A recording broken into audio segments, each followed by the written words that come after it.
درود به شما دوستان عزیز، درود به همه اونهایی که این لحظه گوش به صدای ما دارید.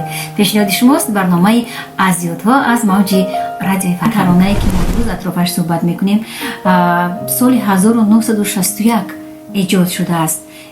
اینقدر تو زیبایی، اینقدر دلارایی. امروز هنرمندی مردمی تاجیکستان خانم خوش صدای تاجیک مستانه بانویرگشت و مهمان برنامه ما هستند و ما اطراف انا همین ترانه با شما و با خانم هنرمندی تاجیک صحبت می‌کنیم.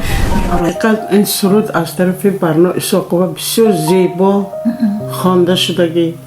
من شما گفته استادید که سال 1962 این سرود ثبت شده از طرف هنرمند آوازخوانی بسیار هم پر اعجاز برنامائی وقتی که من در انسمبل شش مقام کار میکردم، فعالیت میکردم، دیدم که شعرش هم بسیار با معنی است.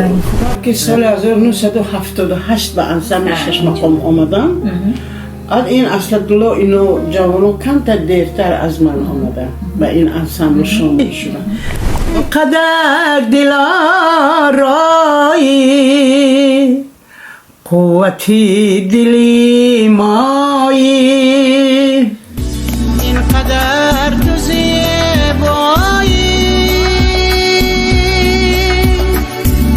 اینقدر دلارایی. آوازشون ناز، گبزنیشون همه خیلی تلفظهای خوشه. باور کنید این مرد در 90 سالگی اگر همین قدر چی میگن صدایشون روشن است، صدایشون سالم و بردم است. برای من بسیار خرسند شدم که باز ندیدم استاد را.